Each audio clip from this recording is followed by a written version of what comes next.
Hey guys, so I'm just going to do a quick review on the Temu brake pressure bleeder, the manual pressure bleeder. Just bought this a couple of weeks ago and I've just tried it on my Toyota vehicle. I have two Toyota vehicles. Just looking at the quality of it, it's actually not bad at all. The same pump they also do, and they do a pump with fittings for transmission filling. It's basically the same pump, but the line has a different coupler on it. Okay, this is silicone hose. It's very flexible, very durable. The same thing on the catch bottle. Nice nipple there to jump onto the, to hook onto the caliper nipples. It's actually quite nice also, but the issue is if you have a Toyota, it doesn't come with this adapter, so you'll have to order this separately off Temu. It only comes with adapters for the European models and a couple other models, a couple other brands. So if you have a Toyota, you'll have to order this one separately. That will work on the Lexus and Toyota master cylinders. And this, the way that this valve comes, it doesn't actually go into here, doesn't couple into this side. To modify this and get a standard fitting that was the same as the other adapters fitting, and I had it welded on at work so that it now couples into here. So just bear that in mind when if you buy one of these adapters. You can buy these adapter kits which comes with all the makes and models, but make sure that you get the right coupler in that kit, or make sure it's going to work with this pump. The adapters that come with this specific kit do work on there, but as I said, it doesn't have a Toyota one for a Toyota master cylinder. But this is just a standard air fitting that you can actually weld onto the fitting, because this one came with like a high flow fitting. So yeah, all you have to do is fill up your brake fluid. You just open up this cap. Let me just show you with this tool that they give you. So you just open up the cap with that tool. Fill your brake fluid. I've got about a litre in there. You need about a litre or so per vehicle to be safe, so you don't suck up any air. And make sure when you put that on, you actually tighten it with this tool, because it will actually lose a bit of air if this is not very tight with the tool.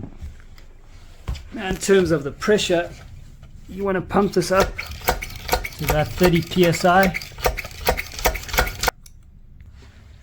Okay, so you want to pump it up to, at the moment it's on just over 20 psi, but I found it works best on about 30 psi. So anywhere between 25 and 30 psi. But you only want to pump it up once everything's hooked up on the vehicle.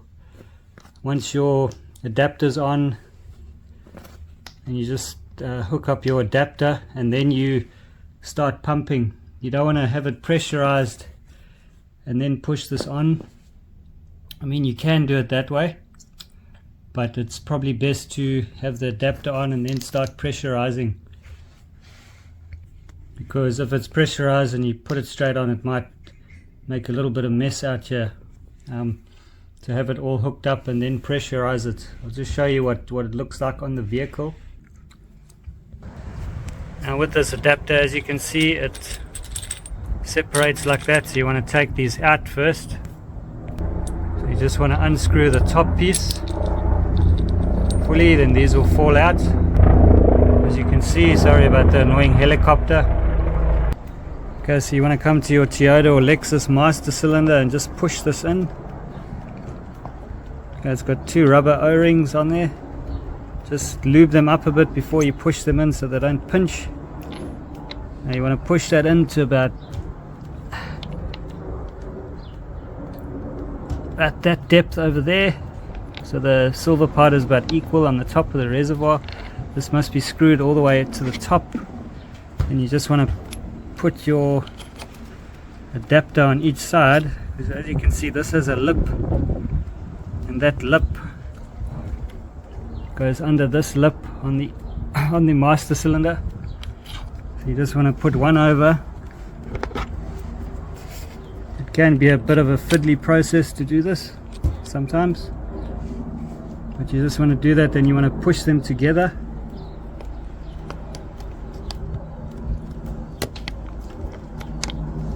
Hang on, let me just do that. Okay, so you just want to make sure they push together.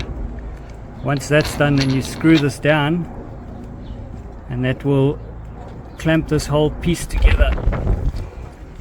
Then what you do is you just get your pressure bleeder and couple that on. Remember, this isn't pressurized yet, so that's on. As you can see, that's firm. This brake fluid's pretty dirty. I'm going to do that. You just want to pressurize that to about 25 to 30 psi. Okay guys, so we pressurized to 30 psi. Everything's hooked up, so I'm just going to show you guys the front left wheel. I'm busy on that one at the moment.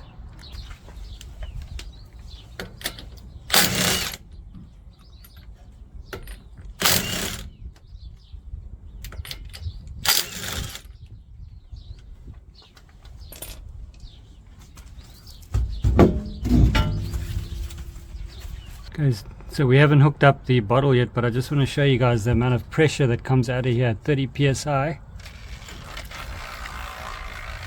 Quite a bit of pressure, as you can see. Now obviously that would go into the bottle. Let me just hook up the bottle. Okay, so I'll open up the nipple or the brake. You can see the fluid is flowing through there.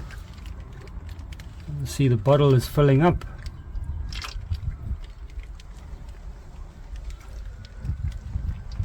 Okay, so you only need to do this for about 30 seconds or so. I've already bled it up myself already.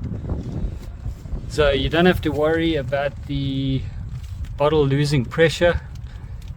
You can bleed it. You can have the nipple or the bleeder screw open for about 30 seconds to about a minute, and then the actual pump will only lose about 2 or 3 psi during that process. So you can basically, you don't have to worry about going and repressurizing the actual pump. You can just bleed it, as I say, for about 30 seconds to a minute, and then close it off. You'll go back to the bottle, you'll see you've probably lost about 2 or 3 psi. Okay, then you can go to the next wheel, get your bottle set up, repressurize the pump back to about 25 to 30 psi, crack it open, as I say, for about 30 seconds to a minute, and then close it off. And as I say, the actual bottle, the pump holds pressure quite well, so you don't have to worry about it losing drastic pressure. As you can see over here, the pump only lost about 2 psi during that 45 second bleed. So yeah, that's the actual pump holds pressure pretty well, maintains pressure pretty well during the actual bleed process while the bleeder screw is open. Yeah, so that's pretty much it, guys. It's a really good piece of equipment that you guys can use. Pretty cheap, about $80 or so New Zealand. That's about $50 US. So there'll be a link in the description if you want to purchase this pump. It comes with the adapter kits with the 3 or 4 adapters, but if you want specific ones, just order those separately, on Temu. But yeah, just pretty basic. It's a good one-man bleeding system.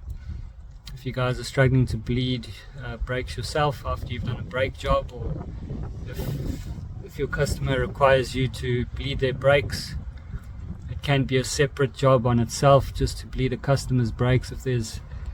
If the brake fluid is dirty and you just want to offer the customer a nice brake bleed as an extra on top of a service, for example, on top of a major service or something like that. So pretty good thing where you can make extra money, with your clientele. So I hope this video helped, guys. leave a like, leave a comment. I'll catch you in the next one. Peace.